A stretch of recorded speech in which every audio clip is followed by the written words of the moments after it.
Nah ini salah satu sebenarnya tadi kalau saya cerita game changernya dari neraca perdagangan, sebenarnya game changer lain juga yang bisa mendorong adalah dari sisi government spending itu sendiri. Ekonomi Indonesia itu potensinya banyak betul, Mas. Jadi kalau dilihat dari di tahun 2025, beberapa bulan lalu juga saya sampaikan bahwa kita ada ruang sebenarnya misalnya di semester 1 itu tumbuh lebih tinggi. Jadi saya yakin bahwa tim yang kompak itu akan kemudian membawa kita sukses bareng-bareng juga gitu. Ini yang selalu saya tekanin ke tim gitu ya. Kalau cuma Superman terus nggak bisa ngangkat tim juga kemudian agak sulit ya gitu.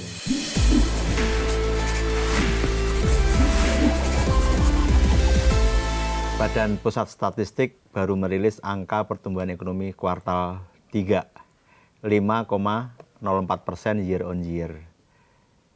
Ada yang menarik, sebelumnya beberapa ekonom, beberapa lembaga itu memprediksi gitu, kira-kira berapa angka pertumbuhan ekonomi kuartal ketiga gitu. Ada yang bilang di atas 5,12%, di atas kuartal sebelumnya ya, kuartal kedua.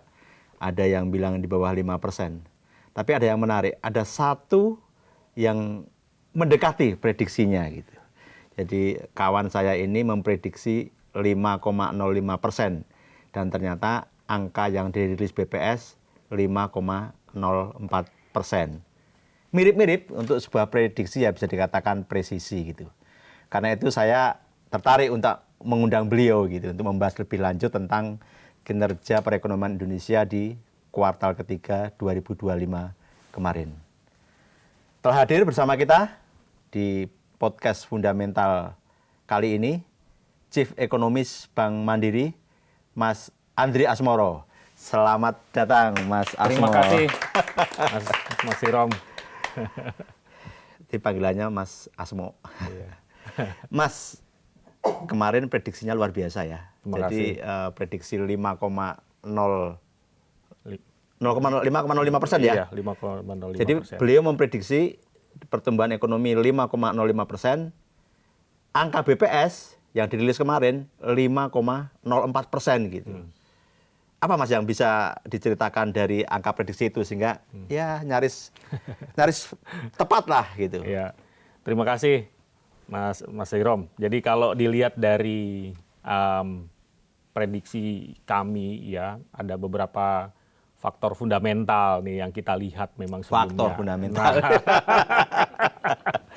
Jadi faktor fundamentalnya adalah bahwa kan kita lihat berdasarkan pengeluaran ya. Kebetulan kami kan punya yang namanya Mandiri Spending Index. Itu leading indicators kita. Ya, yang kemudian bisa kita jadikan acuan bagaimana perkembangan pola konsumsi masyarakat Indonesia. Datanya tuh leading, bahkan kalau kita lihat datanya sudah sampai sebenarnya di awal bulan Oktober waktu kita menghitung PDB kuartal 3 itu. Hitungan kami kemarin kita melihat bahwa terjadi penurunan tajam ya belanja masyarakat di kuartal 3. Ya, dibanding kuartal sebelumnya. Dibanding kuartal sebelumnya ya. Dan kuartal sebelumnya juga sebenarnya sudah menurun gitu ya. Sehingga waktu di kuartal 2 kemarin pun juga kita menghitung sebenarnya pertumbuhan konsumsi masyarakat di kuartal 2 waktu itu year on year-nya itu di 4,8. Sekarang kita juga melihat bahwa penurunan tajam di sisi belanja masyarakat. Itu yang menjadi dasar yang pertama. Selanjutnya pertanyaan besarnya adalah kemudian apakah akan berada di bawah 5% secara overall gitu ya. Terus kita lihat komposisi yang lain. Saya rasa kalau investasi kemungkinan kalau kita lihat datanya kemarin investasi tumbuhnya di 5% ya di kuartal 3. Dan kita memang sudah memprediksi memang akan ada normalisasi dari investasi sendiri ya dibandingkan dengan kuartal 2 karena kan kuartal 2 kemarin kan ada faktor-faktor ya kemudian yang mendorong investasi tinggi sampai hampir 7% dan normalisasi itu akan terjadi di kuartal 3 ini. Nah, itu yang kita lihat kisarannya di 5%. Nah, apa kemudian game changer-nya yang kira-kira akan bisa kemudian mendorong atau meningkatkan pertumbuhan ekonomi tidak jatuh di bawah 5%. Kita coba lihat dan ternyata memang kita lihat bahwa performance atau kinerja ekspor di kuartal 3 itu cukup bagus. Ekspor ya. Ya, jadi game changernya bagi kami kemudian waktu itu adalah kemudian kita tidak menghitung bakal berada di bawah 5% adalah tadi. Net ekspornya cukup bagus masih karena pertumbuhan ekspornya tinggi di saat yang bersamaan, kemudian impornya kebetulan lagi rendah. Nah ini yang kemudian terefleksi dan story-nya sebenarnya mirip dengan apa yang ditampilkan oleh BPS, dilaporkan oleh BPS kemarin. Kira-kira gitu, makanya hitungannya di 5,05%. Gitu. Kalau kita bicara konsumsi, terutama konsumsi rumah tangga yang memang jadi faktor utama pendorong pertumbuhan, itu kemarin di Q3 di bawah laju pertumbuhan ekonomi itu sendiri sebetulnya ya? Iya betul. Kemarin kan ditutup kalau lihat konsumsi di 4,89% ya, year on year ya. Bahkan di bawah dari kuartal 2 di 4,97% ya. Ada beberapa poin yang bisa kita lihat dari konsumsi rumah tangga kemarin. Kalau di kuartal 2 dan juga kuartal 1 itu masih ada sentimen positif datang dari musim lebaran. Liburan ya. Kemarin di kuartal 2 ada masuk lebaran ya. Bulan Maret itu ada kemudian masa puasa ya. Nah, sekarang kita lihat di bulan Juni, bulan Juli ada apa? Memang di ujung-ujungnya tuh ada yang namanya masa musim liburan sekolah gitu ya. Tapi ini kemudian banyak dampaknya dirasakan di kuartal 2 yang lalu.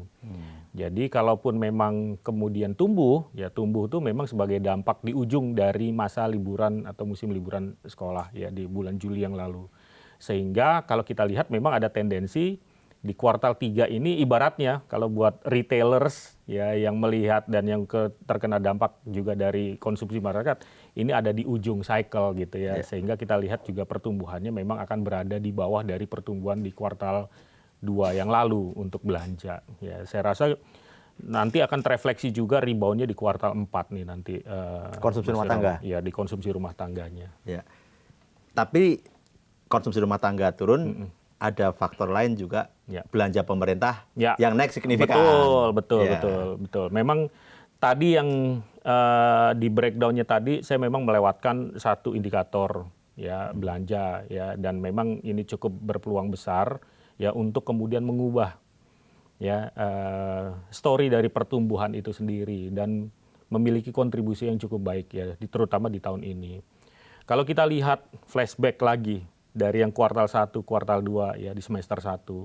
Memang pertumbuhan ekonomi dari yang sekitar 4,8 ke 5,12%, ya itu memang disebabkan adanya efisiensi, ya faktor efisiensi dan konsolidasi pemerintah waktu itu ya. Dan mulai kemudian bergerak tajam ya di kuartal 3 ini. Ya ini yang kemudian berdampak cukup positif. Kalau kita lihat kemarin tumbuhnya di 5,49% year on year. Lebih tinggi dibanding jauh dibandingkan dengan kuartal 2 yang lalu ya belanja pemerintah tuh 0,3%. Gitu. Jadi story yang belanja pemerintah ini kemudian bisa meningkatkan pertumbuhan ekonomi berada di atas 5% ini. Nah, ini salah satu sebenarnya tadi kalau saya cerita game changer-nya dari neraca perdagangan, sebenarnya game changer lain juga yang bisa mendorong adalah dari sisi government spending itu sendiri gitu. Mas. Bicara kuartal keempat nih, Mas Asmo, kalau melihat trennya gimana? Kuartal 4, kebetulan ya kita diuntungkan karena kita punya lagi-lagi big data dan leading indicators dari Mandiri Spending Index kita. Dan sampai data terakhir per tanggal 26 Oktober kemarin, leading kita, ya itu memang sudah terlihat rebound dari konsumsi rumah tangga. Gitu ya. Jadi memang kalau kita lihat dari siklus, kita bicara yang konsumsi rumah tangga dulu ya, karena nanti akan banyak peranannya, karena di atas 50% kan kontribusinya ke pertumbuhan ekonomi. Ya. Jadi kalau kita bicara konsumsi rumah tangga di Indonesia itu cycle-nya ada 2 yang positif dan mendorong konsumsi rumah tangga. Yang pertama adalah cycle atau siklus bulan Ramadan dan Lebaran. Yang kedua adalah cycle atau siklus musim liburan Nataru, Natal dan Tahun Baru. Ya. Tapi sejak 2 tahun terakhir ada satu gunung atau siklus yang juga kemudian bisa memberikan dampak kepada belanja rumah tangga. Jadi siklus tersebut adalah siklus musim liburan anak sekolah. Karena ternyata kalau kita lihat dari pola belanja masyarakat Indonesia, itu banyak orang tua juga yang menghabiskan liburan menyesuaikan dengan masa liburan sekolah. Makanya kemarin Juni-Juli itu kemarin berdampak. Nah sekarang kita lihat kuartal 4 ini kita masuk ke siklus yang memang secara tahunan akan memberikan dampak positif kepada belanja rumah tangga, yaitu musim Nataru. Makanya biasanya di bulan Oktober, kemudian November, apalagi Desember, ini biasanya kemudian akan terjadi rebound dari belanja rumah tangga itu sendiri. Makanya kita lihat di bulan Oktober sampai tanggal 26 kemarin, kita lihat sudah ada kenaikan dari belanja rumah tangga. Apakah akan terus berlanjut dan sampai kapan? Biasanya siklusnya kemudian turun. Jadi seperti gunung tuh. Begitu udah mulai masuk masa liburan nanti Natal dan Tahun Baru, belanja, liburan, ya traveling, kemudian uangnya udah mulai tipis, istirahat lagi, turun lagi. Jadi biasanya di bulan Januari, Februari itu slowing down lagi, gitu. Jadi makanya ini yang selalu saya sampaikan. Biasanya kalau misalnya ada dorongan dari belanja pemerintah juga bisa dari sejak awal, itu kemudian yang bisa meng-offsetting ya dampak kemudian normalisasi dari belanja rumah tangga yang biasa terjadi di kuartal 1 nanti. Nah, kuartal 4 apalagi sentimennya. Kuartal 4 itu biasanya juga dari akselerasi belanja pemerintah. Ya, itu pasti ya, sih. Ya. Ini udah terlihat di kuartal 3. Jadi kalau ini kemudian berlanjut sampai di kuartal 4, ya, apalagi belanja pemerintah daerah. Kalau dilihat dari datanya, itu penempatan dana pemerintah daerah di perbankan ya atau itu biasanya turun di bulan November dan Desember. Cukup agresif di situ. Jadi itu yang kemudian nanti akan mendorong dan memberikan dampak positif ya bagi pertumbuhan ekonomi di kuartal 4 nanti. Yang ketiga yang kalau kita lihat di luar dari 30% yang investasi yaitu adalah neraca perdagangan. Saya rasa dengan pola neraca perdagangan terakhir di kuartal 3, katakan kita asumsikan relatif flat dengan apa yang terjadi sekarang, bisa saja kemungkinan kalau projection kami ya baru sampai di Oktober ya, itu bisa tumbuh bisa di atas 5,3% untuk pertumbuhan di kuartal 4 nanti.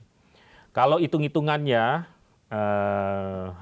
sampai dengan kuartal 3 yang kemarin, memang nih hitungan kasar aja dari saya gitu. Kalau misalnya pertumbuhan masih berada di 5,5%, ya di kuartal 4, rata-rata mungkin di 1 tahun jadi ditutup di kisaran 5,1%. Kalau bisa lebih tinggi dari itu mungkin di antara 5,1 sampai 5,2% pertumbuhan full year-nya. Gitu. Kemarin kan kayaknya ada keinginan dari pemerintah agar pertumbuhan ekonomi full year-nya 5,2. Jadi ada harapan memang mungkin belanja kan sangat digenjot ya, belanja pemerintah gitu. Bisa mungkin nggak kalau 5,2 full year itu? Kalau 5,2 kemarin hitungannya kalau dengan yang 5,5% saja itu di kisaran 5,13 sampai 5,15 ya. Katakan kalau mau didorong ke 5,2% otomatis tadi banyak stimulus ya. Dan ini kan sudah juga kemudian dilakukan oleh pemerintah ya. Banyak program-program stimulus dan bantuan ya untuk perekonomian di kuartal 4 ini nanti. Jadi bayangan saya memang kemudian pemerintah akan menggenjot itu ya untuk mendorong pertumbuhan ekonomi bisa di atas 5,5% itu sendiri gitu ya. Ya paling tidak antara 5,15 sampai 5,2% mungkin ya bisa dicapai di situ gitu. Ya. Jadi kita akan melihat nanti di kuartal terakhir ini akan spending pemerintah baik pusat maupun daerah akan kencang gitu kan. Karena emang biasanya siklusnya sih di situ ya. Kalau 2026 gimana Mas Asmo? Ya 2026 banyak potensi ya. Lagi-lagi sebenarnya kalau saya bisa katakan ya, ekonomi Indonesia itu potensinya banyak betul, Mas. Jadi kalau dilihat dari di tahun 2025, beberapa bulan lalu juga saya sampaikan bahwa kita ada ruang sebenarnya misalnya di semester 1 itu tumbuh lebih tinggi. Tapi kita sadari juga bahwa panjang semester 1 itu terjadi konsolidasi juga di pemerintah ya terkait dengan belanja ya. Makanya ada efisiensi. Sehingga kalau di semester 1 lalu kita lihat okupansi rate-nya misalnya ya, rasio okupansi dari hotel ya itu kan turun drastis tuh impact-nya di bulan Juni bahkan posisi Juni 2025 tuh seperti posisi di tahun 2021 gitu ya. Nah, masih COVID waktu itu ya. Seperti COVID Iya, waktu seperti itu COVID. ya, jadi rendah sekali. Dan 2026 kita berharap masa konsolidasi itu sudah tidak ada. Artinya pemerintah akan relatif lebih solid lagi, sudah tahu kemudian yang perlu digas dari awal tahun ya. Percepatan belanja juga akan diawasi dengan ketat ya, karena kita juga lihat kalau misalnya belanja baru terlihat lambat di kuartal 3 atau kuartal 4 ya akan jadi relatif terlambat gitu. Itu yang pertama. Dari masa konsolidasinya mestinya udah lewat, jadi ada dorongan dari akselerasi belanja atau akselerasi fiskal yang kemudian lebih baik di 2026. Yang kedua adalah kemudian dari sisi moneternya, siklus pemangkasan suku bunga acuan ya itu akan terus berlanjut bayangan kami. Jadi ada opportunity, ada kesempatan kemudian suku bunga akan relatif lebih rendah. Turun ya. Ya turun ya dibandingkan dengan posisi sekarang kita melihat antara 4 sampai BI rate ya antara 4% sampai 4,25% gitu. Jadi mengikuti the Fed lah ya, suku bunga the Fed yang memang akan turun lagi mungkin nanti di bulan Desember nanti. Jadi siklusnya suku bunganya juga relatif rendah, inflasi masih bisa dijaga ya, cukup rendah. Mungkin inflasi tekanan yang perlu diwaspadai adalah tekanan yang nanti terkait ke core inflation karena kenaikan harga emas ya, emas perhiasan. Luar biasa emas ini kemarin kan udah terlihat. Year to date udah tumbuh di atas 50% harga emas itu sendiri. Jadi kalau dilihat dari hal-hal tersebut sebenarnya kita ada ruang kemudian untuk tumbuh relatif lebih cepat di tahun 2026. Saya breakdown sedikit ya. Di kuartal 1 nanti udah mulai bulan puasa tuh. Oh iya. Ya, jadi bulan Februari pertengahan ya itu mulai masuk bulan puasa. Jadi akan ada tuh kemudian festive yang mendorong pertumbuhan konsumsi masyarakat. Selesai di bulan Maret. Bulan Maret April udah mulai masuk ada musim panen yang biasanya kemudian akan berdampak pertumbuhan ekonomi di kuartal 2. Lagi-lagi nanti PR-nya adalah kemudian di kuartal 3 nih. Ya, jadi critical points-nya antara kuartal 2 dan kuartal 3 karena ya tadi sentimen Ramadannya udah mulai berkurang, udah lewat ya. Tinggal lihat nanti apakah musim liburan sekolah ya apakah akan sebesar di tahun 2025 ini gitu ya. Kalau tidak memang butuh tuh kemudian antisipasi dari pemerintah untuk accelerate atau mempercepat belanja dan juga kemudian impact kepada pertumbuhan ekonomi domestik di 2026 nanti. Jadi all in all mestinya akan berada di atas dari 5,3% di tahun 2026. Full year ya? Ya full year-nya. Iya.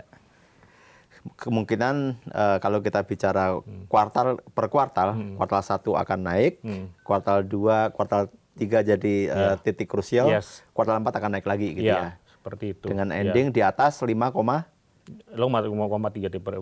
Pasti di atas tahun ini ya? Iya, mestinya. Ya, jadi belajar dari 2025 ya, di mana terjadi perlambatan ya di kuartal 3 ini ya antisipasinya adalah kemudian kebutuhan untuk support di kuartal 3 dengan antisipasi belanja yang relatif lebih dipercepat tadi gitu. Kalau kita bicara sektor nih, Mas Asmo, di kuartal keempat, kuartal atau kuartal 4 dan tahun depan, kira-kira apa yang menarik nih kalau saya investor saham nih? Nah, ini menarik. Saya ingin bicara fundamentalnya dulu ya. Okay. Nah, karena nama acaranya juga fundamental. Jadi kita menghitung rata-rata pertumbuhan sektoral dalam 3 tahun terakhir. Ya, dalam 3 tahun terakhir itu ternyata ada sektor-sektor yang tumbuhnya cukup pesat ya, jauh di atas dari pertumbuhan ekonomi nasional. Yang pertama itu catatan kami ini di transportasi dan pergudangan. Itu tumbuhnya 13,1%. Itu karena e-commerce kali ya? Iya, jadi pertumbuhan logistik ya itu pesat sekali di tahun ini ya. Kita pernah berdiskusi juga dengan beberapa players dan mereka mengatakan bahwa memang tahun 2025 ini adalah salah satu tahun terbaik kita juga ya dari sisi kemudian transportasi, perdagangan ya barang ya, transportasi barang, logistik ya. Dan memang terlihat dari data BPS juga ya, di mana angkutan barang itu juga di 2025 itu tumbuhnya jauh di atas dari yang posisi 2024. Bahkan kalau bandingannya dengan 2024 dibandingkan dengan 2023 ya itu jauh lebih besar yang sekarang gitu. Jadi itu yang pertama. Yang kedua adalah sektor hotel dan restoran. Terus yang ketiga adalah kemudian kita bicara informasi dan komunikasi, Infocom, ya itu juga tumbuhnya masih di sekitar 5,4%. Baru kemudian kita bicara terkait dengan jasa kesehatan itu jasa kesehatan kita lihat di 5,4%. Sorry, Infocom tuh tumbuhnya 7,8%. Infocom ya. Ya, information and communication ya. Pertumbuhannya cukup tinggi dan kemudian jasa kesehatan di kisarannya 5,4%. Jadi secara fundamental memang yang resilient di Indonesia sektor-sektornya yang itu ya. Kalau secara fundamental yang masih lagging ya pertumbuhannya hanya 2,2% itu adalah sektor pertanian, pertanian, perkebunan dan perikanan. Saya rasa ini yang kemudian perlu juga didorong ya oleh pemerintah dan ini memang sesuai juga dengan program Presiden Prabowo ya, bahwa program pemerintah untuk mendorong sektor agriculture. Jadi kalau dari sektoral sebenarnya masih relatif inline, masih di sektor-sektor yang berkisar di tersebut ya. Perbankan sendiri memang kalau kita lihat ya tentu saja perbankan pertumbuhan kredit tergantung dari pertumbuhan juga dari kondisi sektor realnya juga gitu ya. Demand atau permintaan dari kredit ya dari sana juga gitu ya. Saya rasa kalaupun tumbuh masih relatif istilahnya tuh di low double digit ya kisarannya ya. Low double digit tuh berapa sih? Ya 10-12% misalnya atau antara 9-11% seperti itu pertumbuhan untuk yang kreditnya. Gitu. Kalau tahun depan kita bicara instrumen investasi, saham menarik? Saham saya rasa masih akan sangat menarik karena kan kalau growth-nya tinggi ya suku bunga turun, inflasi stabil, mestinya indeks saham akan lebih tinggi lagi gitu ya. Memang saya belum menghitung ya berapa target indeks harga saham gabungannya. Belum 36.000 lah.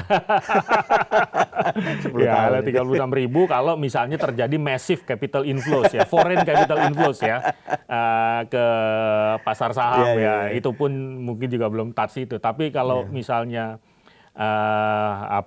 banyak foreign capital inflows ya, saya rasa itu akan mendorong harga saham kita lebih agresif lagi. Sampai dengan saat ini kan kalau kita lihat dari datanya, ya coba saya cek data yang terkini itu data outflows-nya tuh masih cukup tinggi di pasar saham kita ya. Jadi kalau per data sekarang itu per 31 Oktober stock market kita itu masih ada net outflow 41,8 triliun year to date. Tapi kalau bonds-nya sudah inflows memang 3,9 triliun year to date. Jadi total tuh sekarang masih net outflow ya 37,9 triliun. Tahun lalu net inflow ya 50 triliun gitu. Jadi ini yang kemudian memang membatasi juga di harga saham gabungan kita gitu ya. Yang kedua saya rasa juga karena saham-saham yang fundamental bagus sebenarnya perbankan juga masih belum recover nih harganya gitu ya. Bisa kita bayangin tuh kalau misalnya itu recover tuh, saya rasa udah terbang lagi tuh ya. Paling nggak 10.000 harusnya gampang ya. Iya, ya coba kita lihat aja di tahun ini kan yang saham fundamental bagus ya, bank-bank ya itu masih relatif ya underperformers juga gitu. Iya, dibanding yang lain gitu kan. Dibanding yang lain. Tadi sebelum kita bicara di studio ini, saya ngobrol dengan Mas Asmo, ada satu yang menarik menurut saya. Soal aging population.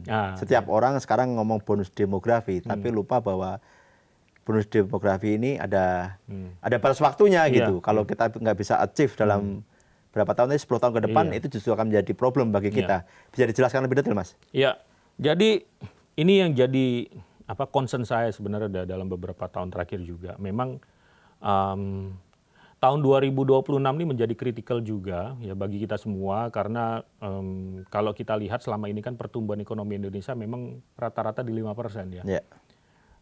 Saya rasa memang kita harus tumbuh ya jauh di atas 5% ya secara gradual tentu saja ya, secara bertahap. Kenapa? Karena kalau hanya tumbuh di 5% tidak cukup kemudian untuk mengangkat pendapatan per kapita kita ya. Sekarang di 4.900 sampai 5.000. Kita lama-lama kalau hanya tumbuh di 5% akan kesalip oleh Vietnam. Rata-ratanya udah mendekati Indonesia di 4.700 sampai 4.800 gitu ya. Nah, kita saat ini berada memang di episode banyaknya demographic bonus or demographic dividend misalnya. Tapi demographic dividend itu nggak akan kemudian berlangsung selamanya. Iya. Ya, saya coba mengquote apa yang sudah dihitung kemudian oleh teman-teman di demografer misalnya dan analisis berbagai lembaga di dunia ya terkait aging population dan juga kemudian naiknya kemudian dependency rasio ketergantungan ya.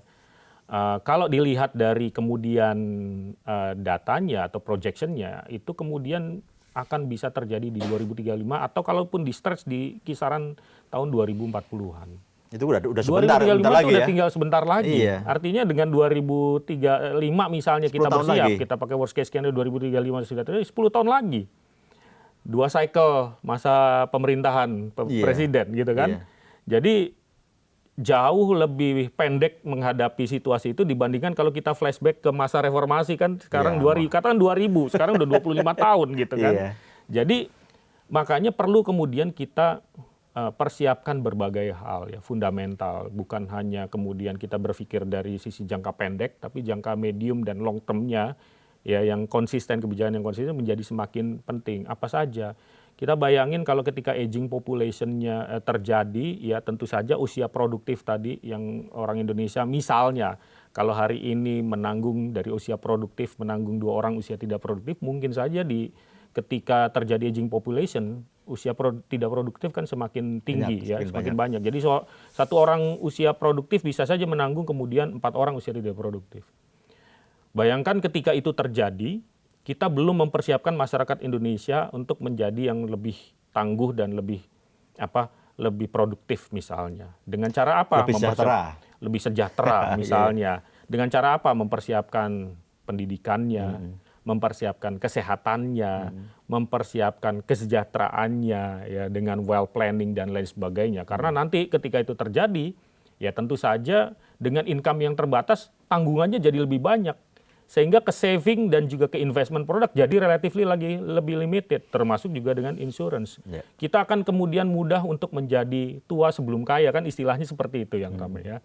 Getting old before getting rich gitu. Nah ini kan jadi dooms juga ya, concern kita juga ke depannya ya. Kemudian nanti bisa saja kemudian ekonominya jadi relatif lebih lambat.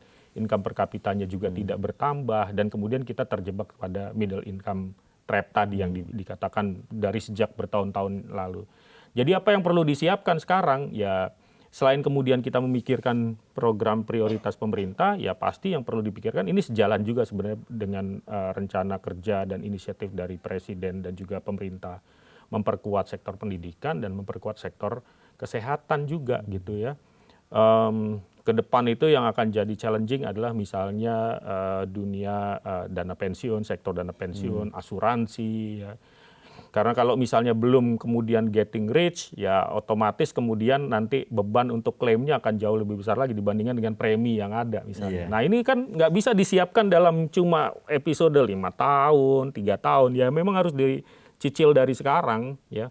Kemudian disiapkan fundamentalsnya tadi, bagaimana nih kemudian kita menyiapkan yang seperti itu. Makanya menjadi urgent bukan hanya tahun 2026 memikirkan jangka pendek ya target untuk tumbuh ya di tahun tersebut, tapi juga memikirkan kemudian mempersiapkan Indonesia ya lebih konsisten lagi mendorong pertumbuhan hingga 2035, 2040 gitu ya. Kalau targetnya kan Indonesia Emas 2045 gitu. Jadi Indonesia Emas 2045 juga di tengah udah mulai masuk aging population. Walaupun kita juga melihat ada banyak potensi bisnis yang dari sana. Muncul. Aging population ini juga memicu potensi bisnis baru. Bisnis baru yang kita sebut dengan silver economy misalnya. Ya kita kalau udah aging population kan ada bisnis yang terkait dengan orang tua gitu.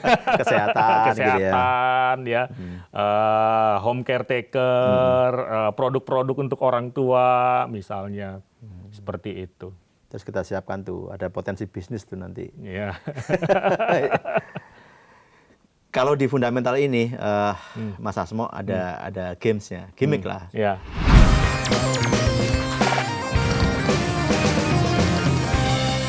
Saya nanya pertanyaan pendek, nanti Mas Asmo jawab pendek juga ya. Iya. Kalau saham, kita bicara Big Bang atau saham Gonglo? Nah, ini sebagai trader. Saya masih selalu Fundamental ya? Fundamental ya. Ya memang masih banks ya yang masih punya potensi itu. Rapat pagi atau rapat sore? Saya rapat pagi, Morning person? morning person. Jam segini udah ngantuk, udah mau pulang aja. Iya. Kalau sore ya. Saya orangnya orang pagi sih sebenarnya gitu ya, lebih fresh. Kalau sore ini udah nyiapin buat besok gitu. Oh, iya. Nonton YouTube atau nonton TV?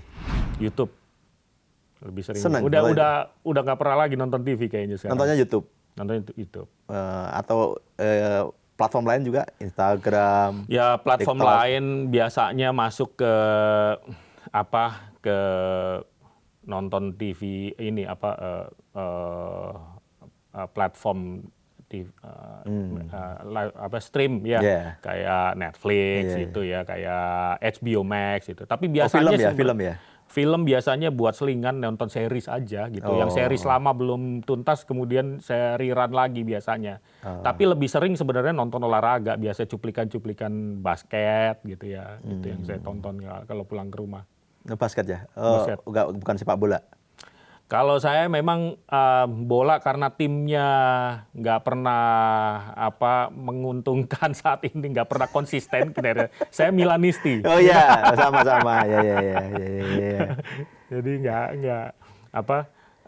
ya udahlah nanti kalau misalnya dan jarang juga sih sebenarnya bisa kuat nonton pas biasanya dini hari ya. Jadi saya lewatin.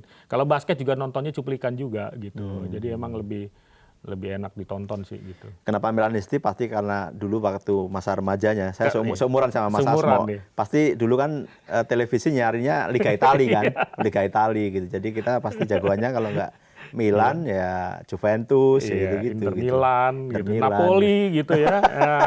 Itu waktu itu zaman Maradona. Iya, Liga Inggris belum sepopuler Liga Italia waktu itu ya. Dulu masih banyak penggemar Arsenal ya, zaman dulu tuh. Iya. Kalau tadi konten di YouTube apa yang sering ditonton? Saya kalau konten YouTube yang paling ditonton sering ya tergantung lagi mood ya. Kalau lagi misalnya untuk withdrawal ya, kalau capek banget tuh biasanya saya nonton channel YouTube camping tuh.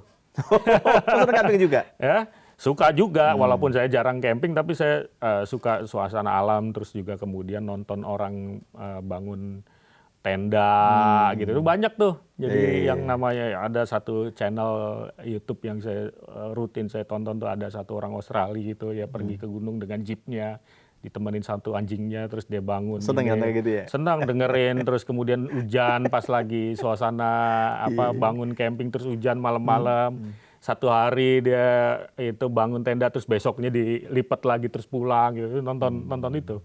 Itu yang paling sering saya tonton tuh, channel itu. Meskipun ekonom, Ya. nonton channel-channel ekonomi nggak? Ya channel ekonomi Pasti udah ya, pasti. udah pasti ya. Makanya kalau saya lagi relax terus masih nonton channel ekonomi kayaknya berlebihan. Kalau konten ekonomi itu pekerjaan namanya. Iya. Kalau nanti pensiun Mas, pilih di kota atau desa? Saya sih selalu gini ya, karena saya juga pengen orangnya suka suasana yang tenang gitu ya. Saya dari dulu, saya orang Wonogiri Mas, bapak saya gitu ya. Jadi lahir dan juga seringkali mudik ya.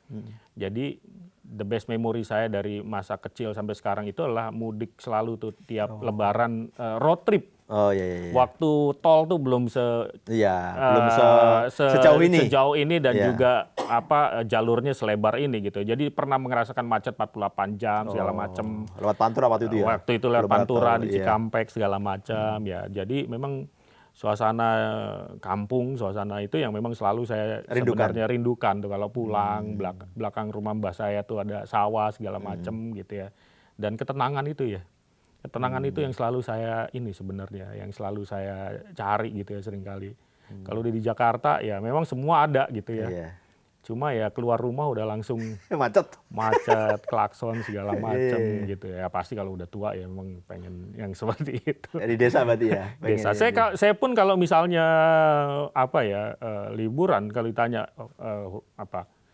gunung atau pantai gitu ya misalnya. Pilih gunung? Pilih gunung saya. Oh. gitu. Ya. Iya. Jadi prefer yang suasana yang hujan rintik-rintik gitu. Iya. Di sawah, tenang Iya, gitu iya, ya, iya, iya. mandangin ini. Saya tahu tuh rasanya tuh.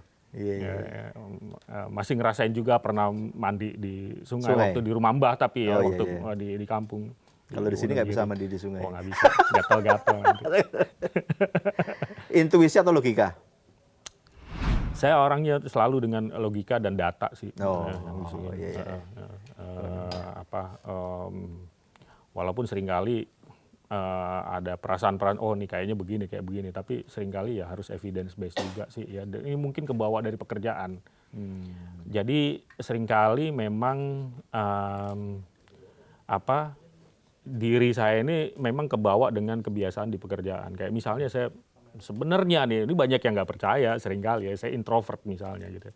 Tapi kan di dunia di pekerjaan saya ya harus ketemu banyak orang, kemudian harus Bicara di banyak ngobrol depan. segala macam. Itulah Iya. kenapa setiap pulang, ya ketika saya pulang tuh biasanya saya duduk di sofa ya nonton yang itu tadi tuh. Oh. Nonton orang camping yang Iya, tenang iya, iya, ya, bukan nonton yang kemudian Serius, ekonomi. serius yang segala macam Iya, gitu. iya, iya. Oh, ini sampai kemudian tidur segala macam. Iya. Itu Superman atau super team?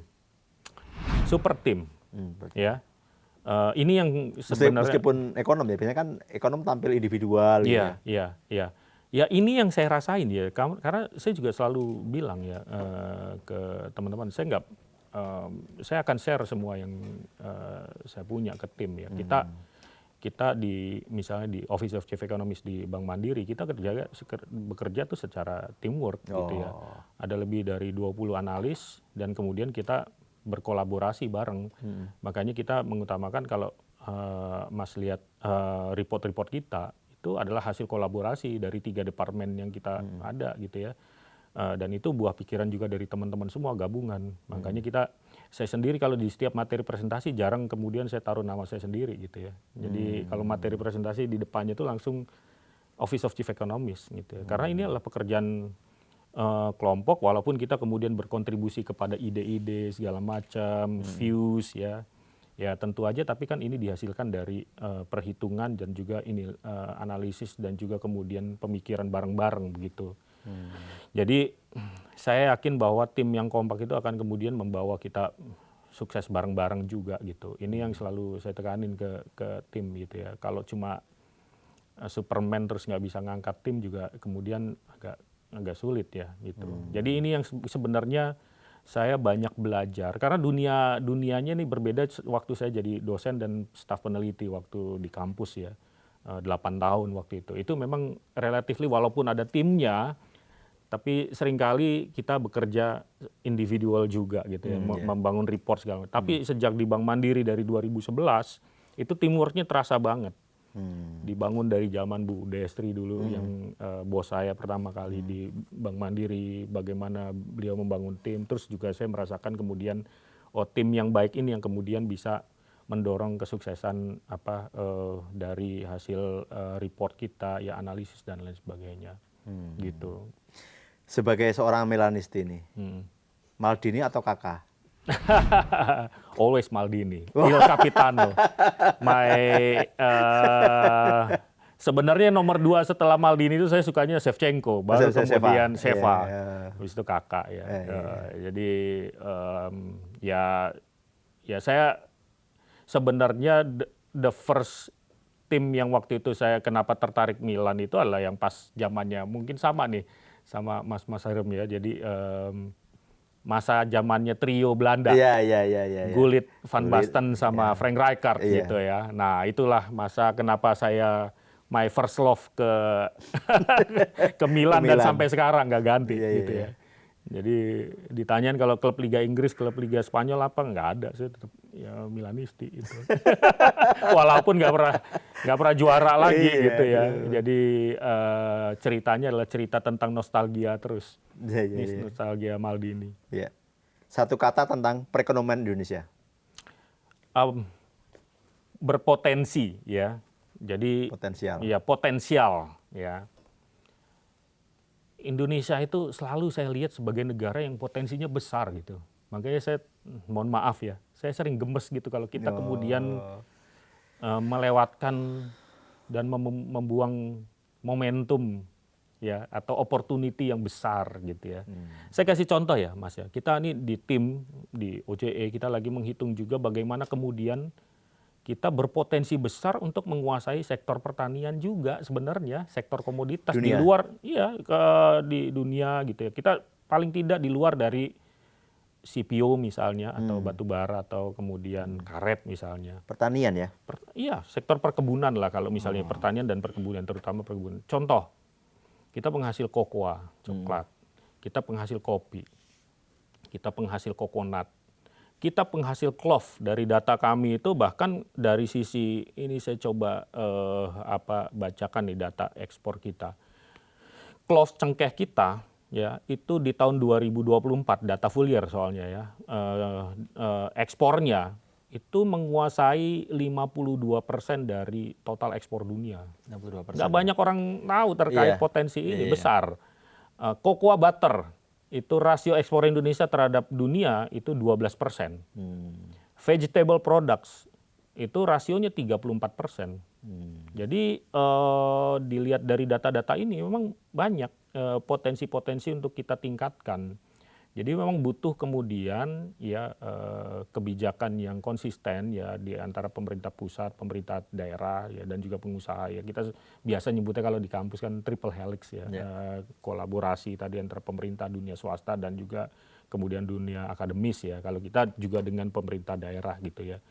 Kalau kita bisa konsisten kemudian menyediakan produk tersebut secara berkesinambungan ya tidak ketika misalnya butuh supply yang banyak terus tidak ada kemudian mismatch di situ. Karena kalau bicara dengan beberapa teman-teman yang berusaha di sektor pertanian seringkali ketika mau building industri manufakturnya untuk pengolahan coklat misalnya bahan bakunya suka nggak ada tiba-tiba begitu. Nah ini kan sebenarnya kalau kita lihat peluangnya harusnya kalau itu bisa kita lakukan. Ini adalah salah satu bentuk dari hilirisasi juga sebenarnya. Salah satu bentuk untuk mendorong industri manufaktur juga ya pengolahan lah ya kecil-kecilan untuk coklat untuk kemudian kita ekspor udah bukan dalam bentuk yang raw-nya karena ketika itu tidak ada akhirnya seringkali kemudian yang diekspor adalah raw-nya. Coba apa lagi kita lihat di sini ada tadi saya udah sebutin coffee, tadi cocoa butter, cocoa powder, terus juga kemudian ada nutmeg tuh. Apaan tuh ya? Pala. Oh, pala. Nah, belum pernah dengar ya. Jadi rempah-rempah 17,8. Gede juga ya. Gede. Nutmeg itu banyak diekspor juga setahu saya ya ke India. Dan permintaannya harusnya masih akan sangat resilient. Kenapa? Karena jumlah penduduk India sekarang terbesar di dunia. Iya, iya. Kalau kita lihat jumlah penduduk India, ini saya baca forecast yang sampai 2100, jumlah penduduk India tuh akan 2 kali lipat jumlahnya dari penduduk China. Dan itu selama ini kita mengekspor ya plantation ya produk itu juga ke India banyak. Jadi ada 3 yang utama, India, Pakistan, Bangladesh. Dan 3 negara tersebut kalau kita lihat ya data forecast populasi dunia itu masuk di top notch-nya.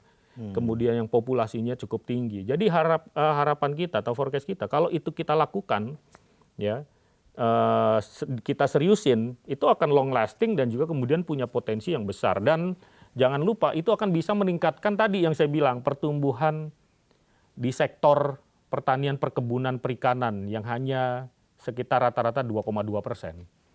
Bayangin kalau kita bisa kemudian naikin pertumbuhannya dari 2,2% kemudian ke 4%. Ya, itu dengan rasio kontribusi yang besar, nomor 2 setelah manufaktur, itu bisa mengangkat pertumbuhan ekonomi nasional lebih sustainable. Gitu. Jadi memang itulah yang kemudian kita perlu lakukan secara yang namanya transformasi struktural salah satunya. Selain juga menekankan di industri manufakturnya, juga pertaniannya juga punya potensi yang besar. Dengan mendorong tadi pertanian, perkebunan, dan perikanan, itu juga sebenarnya menggerakkan pertumbuhan teman-teman kita di Kalimantan, Sumatera, dan di Papua, atau paling tidak Kalimantan, Sumatera, dan Sulawesi misalnya. Kalau yang menarik nih ya, Mas ya, kalau lihat dari data PDRB total Sumatera, kita punya data 40 tahun dari 84 sampai sekarang. Itu rasio total PDRB Sumatera, PDRB Kalimantan, dan Papua itu turun Turun mana? terhadap nasional. Malah Menarik turun? ini, malah turun. Oke, saya coba lihat nggak dari tahun 84, dari sejak reformasi misalnya. Turun juga. Yang naik itu 2, yaitu Pulau Jawa dan juga kemudian Sulawesi. Nah, yang menarik, jadi kalau kita lihat di rasionya misalnya Sumatera terhadap Jawa, turun. Ada Jawa yang naik. Kalimantan juga turun sama. Jadi ini yang kemudian menjadi PR kita ke depan. Bagaimana kemudian kita lebih kemudian semakin serius ya untuk kemudian mengembangkan potensi-potensi bisnis di daerah ya, bukan hanya kemudian masuk ke 2 atau 3 komoditas saja gitu. Jadi melakukan spreading itu.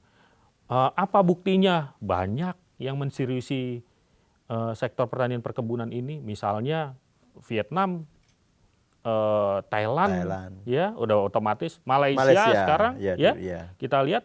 Jadi kalau dilihat misalnya nih yang menarik, ini kan ada kemarin berita di media massa di ASEAN gitu ya, demand untuk durian misalnya di China kan tinggi sekali itu misalnya ekspornya, dan penguasanya otomatis bukan Indonesia, ya Malaysia, Thailand, dan satu lagi yang menarik, Vietnam juga ikutan gitu. Itu salah satu contohnya. Kopi misalnya, kalau kita nggak jaga dan seriusi, market share-nya bisa turun. Ya, penguasanya sekarang tahunya orang Vietnam Coffee gitu. Jadi faktor-faktor itu yang nanti kemudian kalau kita kemudian ubah ya, dan kita siapkan strategi dengan baik ya. Dan ini semakin urgent karena tadi yang saya katakan, waktunya memang kalau dulu zaman periode pertama Pak Jokowi itu kita hitungnya masih 20 tahun gitu, periode demographic dividennya kan dari 2012 bahkan hitungannya demographic dividend panjang. Sekarang udah 2025, udah 13 tahun, udah hampir separuhnya dari periode demographic dividend itu. Jadi semakin mengecilnya ini kemudian kita harus seriusi untuk membangun itu. Dan saya setuju dengan narasi pertumbuhan. Kenapa? Karena di ASEAN ini sekarang semua negara bersaing untuk mendapatkan pertumbuhan yang tinggi. Kita tahu bahwa sekarang Vietnam adalah darling investor ya, darlingnya investor, pertumbuhan investasi tinggi. Kemarin di kuartal 3 tumbuh 8%, kuartal 2 udah mendekati 8% ya, 7,96%. Target pemerintah sekarang di 10% untuk Vietnam. Malaysia sebentar lagi akan menjejakkan kaki sebagai negara maju. Thailand walaupun sekarang dijuluki the sick man in ASEAN ya, tapi sebenarnya Thailand adalah salah satu negara yang jadi center untuk industri manufaktur, terutama untuk yang otomotif. Ya, kita tinggal bersaingnya dengan Filipina. Tapi kan kita mau kemudian untuk memanfaatkan itu. Ya, harus tumbuh lebih tinggi dari sekedar yang 5%. Jadi supaya bersaing tadi ya harus bagus ya. Salah satunya tadi memanfaatkan apa yang kita punya di domestik ya, terus kemudian lebih inklusif, memanfaatkan tadi struktural dengan banyaknya produk-produk pertanian perkebunan dan juga kemudian industri manufaktur yang bisa mendorong sebagai hilirisasinya misalnya downstreamingnya di sana. Dan yang ketiga memanfaatkan potensi ekspor antar kawasan. Saya melihat misalnya pemanfaatan ASEAN market. Kalau Mas lihat di data intratrade kita, itu rasio ekspor di ASEAN terhadap totalnya, Indonesia tuh cuma nomor 4 masih. Ya, dibandingkan dengan Malaysia lagi-lagi, Thailand dan Singapura. Jadi kalau kita nggak berbenah lagi, bisa-bisa lagi-lagi disusul dengan Vietnam. Jadi disusul di ekspor intratrade, disusul juga dari kemudian income per kapita. So momentumnya ada dan kemudian peluangnya ada. Saya rasa itu udah masuk ke dalam program pemerintahan Pak Prabowo ya. Cuma memang PR-nya nanti masuk kepada yang industri manufaktur nih. Apa kemudian strategi yang strukturalnya seperti apa dan konsisten. Ya. Gitu.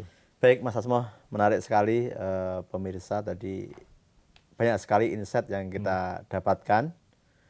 Karena keterbatasan waktu ini Mas, kalau nggak kita batasi sampai 24 jam nih kita.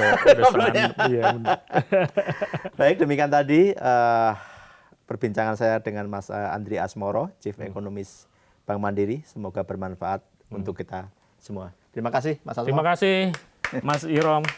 Ya, thank you.